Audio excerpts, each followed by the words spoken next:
tayo mag-start mag-dinner, so magkaroon lang tayo ng konting overview. So karamihan dito mga permanent employee ng RAP. Ito yung mga learning materials natin. Yung isa, offline activities. Yung isa naman, yung training manual. Ito nagpasa lang. Training manual ng ating RAP. Yan. So, sa attendance, pakisulat kung ano yung pangalan, tapos yung work account. And I would like to thank everyone for coming here. And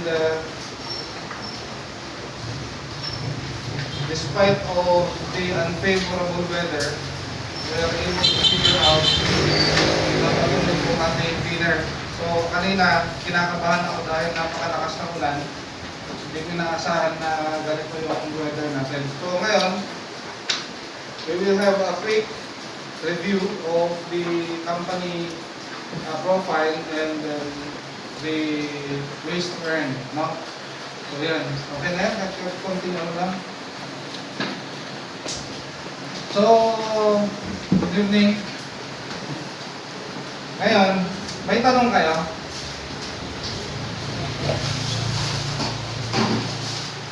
Wala kayong tanong. Okay. So, sino dito yung mga permanent, yung hindi pa permanent, mga trainee level? Sino pa?